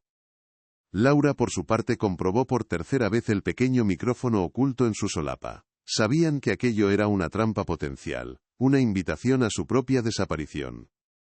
Cada sombra parecía moverse, cada crujido del metal parecía el paso de un enemigo invisible. Esperaban, suspendidas en un limbo de tensión, escuchando el latido de sus propios corazones, y el rugido sordo del océano contra las rocas, el mismo océano que había guardado el secreto de Elías, y que ahora parecía ser el único testigo de lo que estaba a punto de suceder. De entre las sombras de una maquinaria oxidada emergió una figura encorvada. Era un hombre mayor, consumido por los años y por un peso invisible que le hundía los hombros. Se presentó como Carlos. Sus manos, deformadas por una vida de trabajo duro, temblaban sin control. Sus ojos, hundidos y llenos de pánico, se fijaron en Sofía, y por un instante, el miedo dio paso a un destello de reconocimiento. «Tiene los mismos ojos», susurró, su voz rota por la emoción y el terror. Miró a su alrededor, como si esperara que los fantasmas de esa noche aparecieran en cualquier momento. «No debí venir, no sabéis lo que es capaz de hacer, lo vi todo». El aire se volvió aún más denso, cargado con la inminencia de una verdad que había permanecido ahogada durante 20 años, una verdad que estaba a punto de salir a la superficie, con la fuerza de un cuerpo que emerge del agua. Carlos comenzó su relato, y sus palabras pintaron una escena de una crueldad metódica. Aquella noche de octubre de 1991, le ordenaron trabajar en un turno extra, preparando una mezcla de hormigón para un bloque especial, alejado de la línea de producción principal. Vio llegar el coche de Ricardo Montes, seguido de otra furgoneta, vio cómo Montes y dos hombres más sacaban un bulto largo y pesado del vehículo. Estaba envuelto en lona industrial, pero la forma era inconfundible, no era un saco de cemento ni un rollo de acero, era el cuerpo de un hombre. Aterrado, Carlos se escondió tras unos bidones, conteniendo la respiración, mientras observaba cómo depositaban el cuerpo de Elías Vega dentro del encofrado de madera, la cuna que pronto se convertiría en su tumba de hormigón. La imagen, nítida y brutal, se había grabado a fuego en su memoria, una pesadilla que lo había perseguido cada noche durante 2 décadas. Para Sofía, la confesión de Carlos fue un impacto físico, como si el propio bloque de hormigón la hubiera golpeado en el pecho. El aire abandonó sus pulmones. La hipótesis, la terrible sospecha, se había materializado en una imagen insoportable. Su padre, el hombre que le enseñó a leer las estrellas, siendo arrojado a un molde de madera como un desecho, a punto de ser cubierto por toneladas de cemento gris y frío. Se dobló sobre sí misma, una náusea amarga subiéndole por la garganta. Las lágrimas que brotaron de sus ojos no eran de pena, sino de una rabia pura, gélida. El océano, que siempre había sido el recuerdo de su padre, se convirtió de repente en el cómplice silencioso de su profanación. Su padre no se había perdido en su inmensidad, había sido robado, secuestrado y enterrado en piedra, en la oscuridad más absoluta, a pocos metros de la luz de su faro. Pero el horror no había terminado. Carlos, con la voz quebrada por un sollozo, añadió un último detalle, uno que revelaba la verdadera profundidad de la depravación de Ricardo Montes. Después de que sus hombres colocaran el cuerpo en el molde, Montes se acercó. Llevaba en la mano la bolsa de lona encerada que contenía el diario. La miró por un instante, y Carlos juró ver una sonrisa fugaz, un gesto de desprecio supremo, en su rostro. Entonces, con un movimiento casual, la arrojó dentro del encofrado, junto al cuerpo sin vida de Elías. Y en el silencio de la noche, Carlos le oyó decir una frase, que se convertiría en el eco de sus pesadillas. Para que tenga algo que leer en la eternidad. No fue un simple acto de ocultación. Fue un ritual de humillación. Un acto de sadismo calculado para asegurar que la voz y el cuerpo de Elías Vega quedaran sellados juntos en la misma tumba de silencio. Justo cuando las palabras de Carlos quedaron suspendidas en el aire viciado, un ruido cortó la tensión. El sonido metálico de botas sobre grava. Un instante después, dos haces de luz cegadora inundaron la nave, atrapándolos contra una pared corroída. Eran los faros de dos todoterrenos negros que habían bloqueado la única salida. Las puertas se abrieron, y varias figuras oscuras, vestidas con uniformes tácticos, descendieron con una eficiencia profesional. No eran matones de bar. Se movían con la disciplina de un equipo de seguridad de élite. La reunión no era un secreto, era una trampa. Montes no solo había descubierto su investigación, sino que se les había adelantado, utilizando a su propio testigo como cebo para atraerlas a la boca del lobo. El cazador se había convertido en la presa, y la vieja conservera, en su jaula. La puerta del vehículo principal se abrió lentamente. Ricardo Montes descendió, impecablemente vestido con un traje oscuro que parecía absorber la luz. La fachada de filántropo carismático se había desvanecido por completo. Su rostro era una máscara de granito, sus ojos dos esquirlas de hielo que las observaban con una mezcla de triunfo y desdén. Caminó hacia ellas sin prisa, el sonido de sus zapatos de diseño sobre los cristales rotos resonando como un martillo en el silencio. Se detuvo a pocos metros, su mirada recorriendo la escena, la periodista, la hija y el viejo trabajador aterrorizado. Una sonrisa gélida se dibujó en sus labios. «Buscabais la verdad en el fondo del mar», dijo, su voz tranquila pero vibrante de poder y amenaza. «Qué ironía, parece que vosotras la encontraréis mucho antes». En ese instante, el miedo que había paralizado a Sofía se evaporó, reemplazado por una llamarada de furia incandescente. Se irguió, enfrentándose a la mirada del asesino de su padre. Con un gesto desafiante, levantó el diario de tapas negras. «Puedes enterrar a un hombre, pero no puedes enterrar sus palabras», declaró, su voz resonando con una fuerza que no sabía que poseía. «Esta es la voz de mi padre, Ricardo. Y ahora, gracias a ti todo el mundo va a escucharla. Construiste un imperio sobre su tumba, pero su verdad va a derribar cada uno de tus cimientos de hormigón y mentiras». No era una súplica, ni una amenaza vacía. Era un juramento, la promesa de una hija que se había convertido en la heredera no solo del dolor de su padre, sino también de su inquebrantable coraje. Mientras la atención de Montes y sus hombres se centraba en la confrontación con Sofía, Laura reaccionó con el instinto de una periodista acorralada. Con un movimiento disimulado, sacó su teléfono móvil, no intentó llamar a la policía, sabía que no había tiempo. En su lugar, activó una aplicación de transmisión en directo que había preparado como último recurso. El dispositivo, oculto en la palma de su mano, comenzó a emitir vídeo y audio a un servidor seguro, alertando a un pequeño grupo de colegas de confianza. Apuntó la lente a través de un hueco en su brazo, capturando la imagen de Montes, su rostro contorsionado por la rabia, sus palabras amenazantes, la confesión implícita en su presencia y su violencia. La confrontación había dejado de ser un secreto en una fábrica abandonada, se estaba transmitiendo al mundo, un SOS digital desesperado. Montes, enfurecido por el desafío de Sofía, hizo un gesto brusco a sus hombres para que avanzaran. Fue entonces cuando su mirada captó el pequeño punto rojo parpadeante del teléfono de Laura. Por una fracción de segundo, la máscara de control absoluto se resquebrajó, revelando un destello de puro pánico. La comprensión de que su propia arrogancia lo había expuesto, lo golpeó con la fuerza de una revelación, dio una orden gutural, un grito ahogado de rabia. Uno de los hombres se abalanzó sobre Laura, y la pantalla del teléfono se fue a negro cuando una mano cubrió la lente.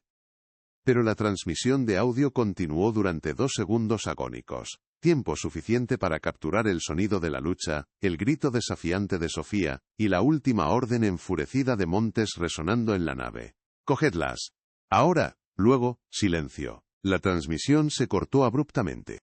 En decenas de pantallas de ordenador y móviles, la imagen congelada de la mano de un matón, y el eco de un grito dejaron al mundo conteniendo la respiración.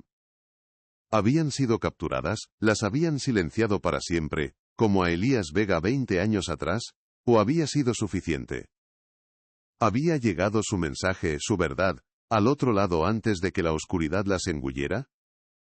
El punto álgido de su búsqueda de justicia no terminó con una revelación, sino con un abismo de incertidumbre, una pregunta suspendida en el aire digital, que dejaba el destino de las 2 mujeres, y el de la verdad por la que luchaban, pendiendo del hilo más fino imaginable.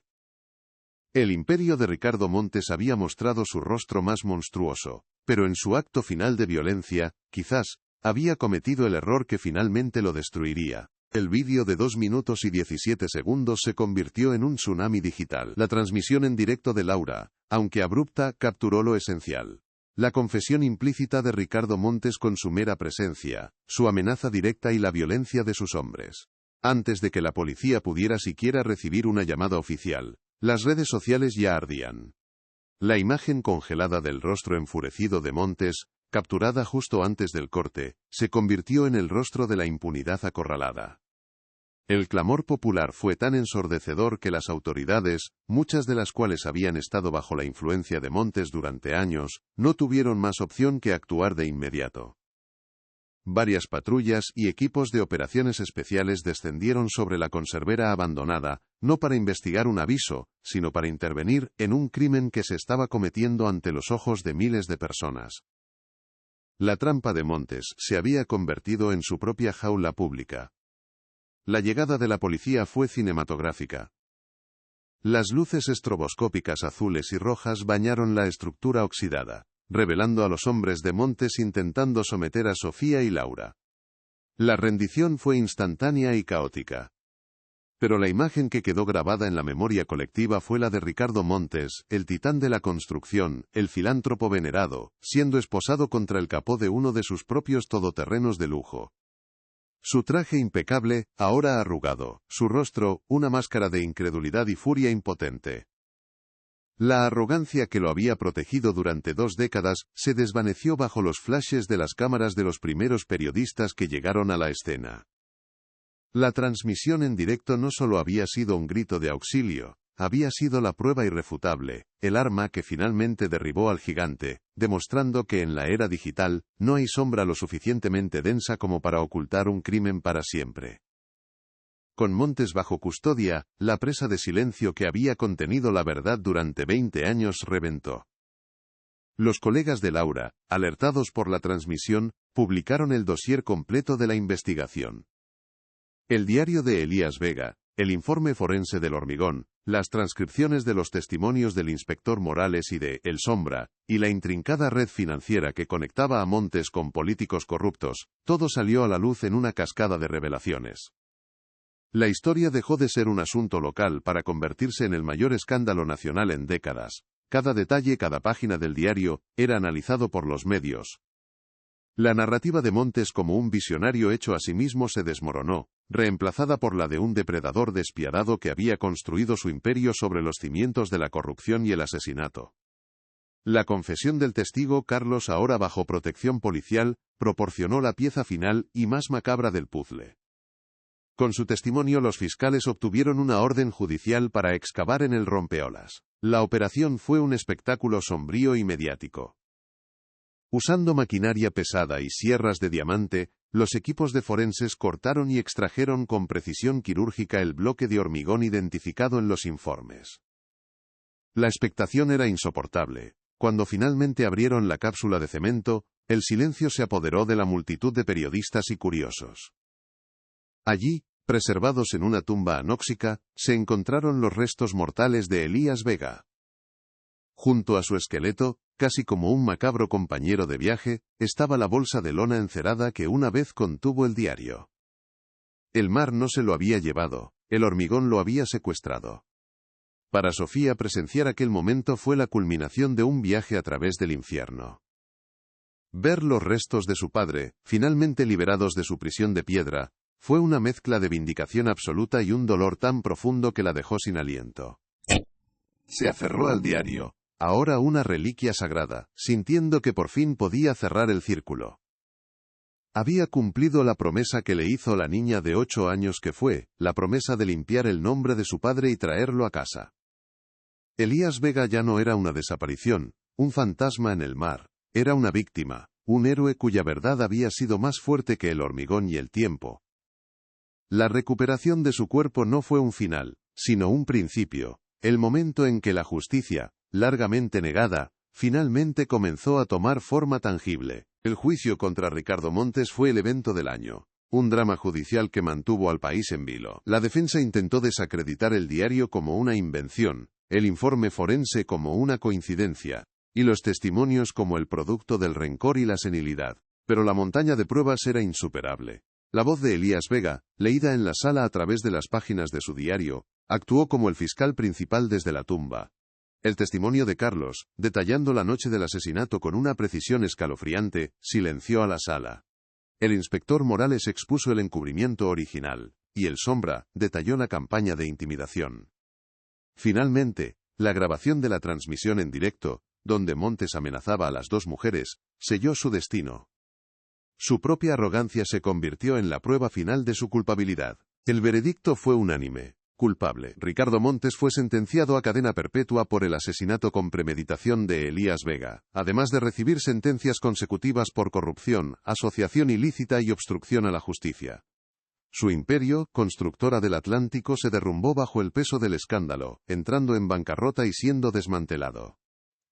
Los políticos implicados en su red de sobornos fueron investigados y cayeron uno tras otro, provocando una limpieza sin precedentes en la administración pública. La justicia, aunque tardía, fue implacable. El hombre que se creía intocable, que había silenciado a un hombre bueno para construir su fortuna, terminaría sus días en una celda de hormigón. Una ironía poética y brutal que no pasó desapercibida para nadie. La verdad finalmente había resultado ser más sólida que su imperio. El impacto social fue profundo y duradero. Elías Vega fue rehabilitado póstumamente, no solo como una víctima, sino como un mártir de la lucha por la integridad y la justicia medioambiental. El rompeolas, antes un símbolo del progreso impuesto, se transformó en un lugar de memoria. Se erigió una placa conmemorativa en el lugar exacto donde se encontró el bloque, con una de las frases del diario de Elías grabada en bronce: "El océano tiene más memoria que los hombres". El caso inspiró una nueva generación de activistas y periodistas de investigación, demostrando que ni el poder ni el dinero pueden garantizar la impunidad eterna. Mar de nubes. El pueblo que había aceptado el silencio a cambio de una prosperidad frágil, comenzó un doloroso pero necesario proceso de introspección colectiva. Laura Jiménez se convirtió en una de las periodistas más respetadas del país. Su pequeño medio digital creció exponencialmente, convirtiéndose en un referente del periodismo de investigación independiente. Ganó todos los premios posibles, pero para ella, la mayor recompensa fue ver el impacto real de su trabajo. La historia de Elías Vega la cambió, erosionando parte de su cinismo y reemplazándolo con una fe renovada en el poder de la verdad para efectuar un cambio real. Demostró que una sola historia, investigada con tenacidad y coraje, podía derribar estructuras de poder que parecían invencibles, reafirmando el papel vital de una prensa libre y valiente en una sociedad democrática. Su nombre quedó para siempre ligado al del farero cuya voz ayudó a rescatar del olvido. El inspector Morales encontró la paz en su retiro. Su testimonio, valiente y autocrítico, fue fundamental para la condena. Al confesar su papel en el encubrimiento inicial, no solo ayudó a hacer justicia, sino que también se liberó de la carga de culpa que había arrastrado durante 20 años. La prensa lo trató con una mezcla de crítica y respeto, reconociendo que, aunque tarde, había elegido el camino correcto. Pudo volver a su jardín, no para esconderse de su pasado, sino para disfrutar de un presente con la conciencia tranquila. Había saldado su deuda con la memoria de Elías Vega, y en el proceso, se había redimido a sí mismo, demostrando que nunca es demasiado tarde para enmendar los errores del pasado. Javier Romero, el viejo pescador, se convirtió en una celebridad local. El miedo que lo había mantenido en silencio durante 2 décadas se disipó, reemplazado por un orgullo feroz por su amigo. Se convirtió en el guardián de la memoria de Elías, contando su historia a cualquiera que quisiera escuchar, asegurándose de que las nuevas generaciones de Mar de Nubes conocieran al verdadero héroe que había luchado por su costa. Su testimonio en el juicio fue uno de los más emotivos, un tributo a una amistad rota por la violencia y honrada por la verdad. Finalmente, podía mirar el rompeolas no como un monumento a la derrota sino como la tumba de un tirano y el pedestal de un mártir. Sofía Vega por fin pudo comenzar a sanar. Organizó un funeral para su padre, un evento al que acudió todo el pueblo y dignatarios de todo el país. Fue una despedida y un homenaje, el cierre definitivo a 20 años de incertidumbre y dolor. Con el nombre de su padre limpio y su asesino tras las rejas, sintió que el peso que había llevado sobre sus hombros toda su vida se desvanecía. Decidió no abandonar Mar de Nubes. En su lugar, utilizó su talento como arquitecta para liderar un proyecto que honraría verdaderamente el legado de su padre. La creación de un centro de estudios marinos y medioambientales en el antiguo faro, un lugar donde la ciencia y el respeto por el océano pudieran florecer. Transformó su dolor en un propósito, asegurándose de que la luz de Elías Vega nunca más se apagara. Sobre la mesa de dibujo de Sofía, junto a los planos del nuevo centro, descansa el pequeño diario de tapas negras. Ya no es una prueba, ni un arma, ni una fuente de dolor. Es un tesoro familiar, el testamento del amor de un padre y la crónica de su valor. La historia de Elías Vega demostró que ninguna verdad puede ser enterrada para siempre, que la justicia puede tardar, pero si hay una sola voz que se niega a olvidar, llega. Las palabras que Elías escribió en la soledad de su faro, creyendo quizás que se perderían para siempre, se convirtieron en el ancla que arrastró un imperio criminal a las profundidades y sacó su propia memoria a la luz.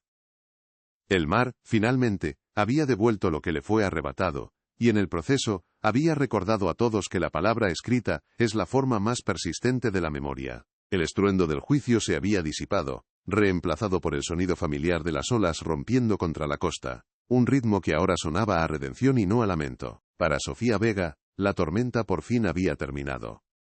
El mundo que había construido con la precisión de una arquitecta, un refugio de líneas rectas y ángulos controlados para mantener a raya el caos de su pasado, se había derrumbado para renacer de una forma más auténtica y fuerte.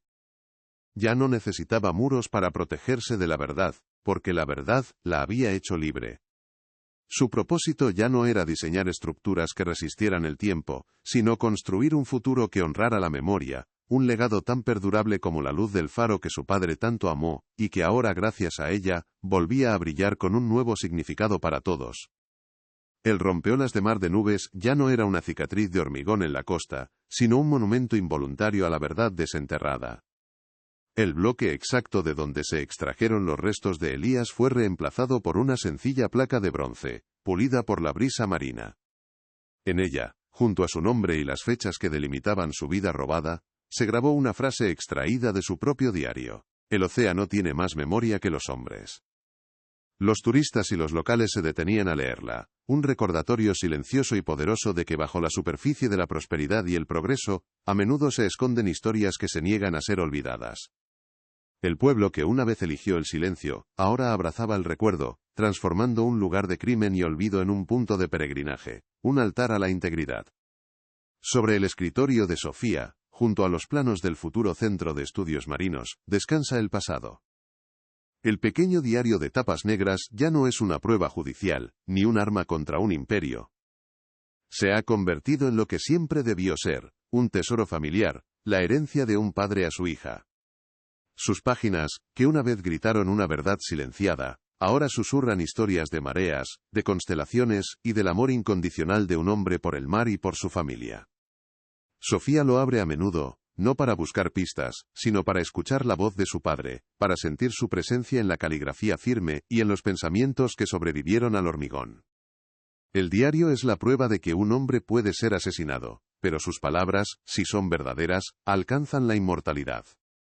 La historia de Elías Vega trascendió los límites de Mar de Nubes, convirtiéndose en un símbolo nacional de la lucha contra la corrupción. Su nombre se unió al de otros héroes anónimos, hombres y mujeres que, en diferentes lugares y épocas, se atrevieron a desafiar a sistemas que parecían invencibles, y pagaron el precio más alto por ello. Su diario demostró que la voz de una sola persona, armada con la verdad y la convicción, puede ser más poderosa que todo el dinero y la influencia del mundo. Su legado no fue solo la limpieza de su propio nombre, sino la inspiración para que otros no callaran, para que siguieran documentando, investigando y luchando, recordando que cada palabra escrita contra la injusticia es una semilla plantada para una futura cosecha de verdad. Y es que lo que destaparon fue solo la punta de un iceberg de corrupción que se extendía mucho más allá de aquel rompeolas. La caída de Montes fue el primer dominó en una larga cadena que sigue cayendo. Esta lucha por la verdad nunca termina. Si crees en el poder de estas historias, apoya nuestro canal. Dale a me gusta, comparte este vídeo y suscríbete para no perderte las investigaciones que están por venir. Cuéntanos en los comentarios qué harías tú al encontrar una verdad tan peligrosa, y desde qué rincón del mundo nos estás viendo. Porque la historia de Elías Vega nos enseña que la verdad no tiene fronteras, y que la justicia es una batalla que nos concierne a todos, sin importar dónde vivamos. Mientras tanto, en una celda de apenas 8 metros cuadrados, Ricardo Montes descubrió la verdadera naturaleza del hormigón. Ya no era el material de su imperio, el símbolo de su poder para moldear el mundo a su antojo. Se había convertido en las 4 paredes de su realidad en un recordatorio constante y sofocante de su derrota. El hombre que había enterrado a su enemigo en cemento ahora vivía su propia versión de esa tumba, rodeado por el mismo material frío e implacable. Condenado a una vida sin vistas panorámicas, sin aplausos y sin poder, solo le quedaba el eco de sus propios crímenes, y el recuerdo de la voz de un farero que, desde el abismo de una tumba de piedra, había resultado ser más fuerte que él. El viejo faro, antes un monumento al dolor y la ausencia, se llenaba ahora de vida. El proyecto de Sofía se hizo realidad, transformando la torre solitaria en un vibrante centro para la investigación y la conservación del océano. Estudiantes y científicos de todo el mundo acudían allí para continuar el trabajo que Elías había comenzado de forma intuitiva. La luz del faro, que durante 20 años había sido solo una guía para los barcos, se convirtió en un faro de conocimiento y esperanza. Sofía, caminando por las mismas escaleras de caracol que recorrió de niña de la mano de su padre, no sentía pena, sino un profundo orgullo. Había transformado la escena del crimen en un santuario de vida. El mejor homenaje posible a un hombre que murió defendiendo el mar. El océano guardó el secreto. El hormigón lo aprisionó con acento agudo. Pero fueron las palabras las que lo liberaron.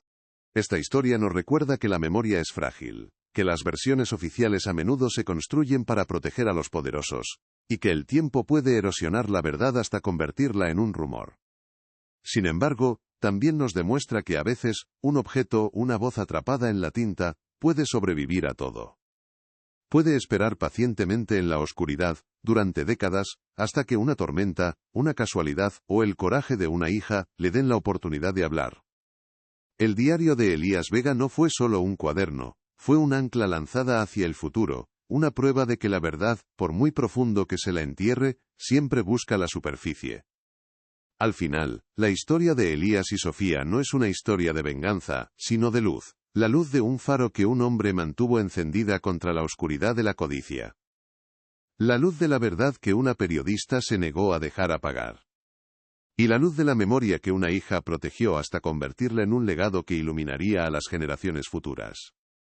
Ricardo Montes creyó que sellando a un hombre en hormigón, podía extinguir su voz para siempre, pero se equivocó. Porque hay luces que, una vez encendidas, Ningún muro de hormigón puede volver a apagar.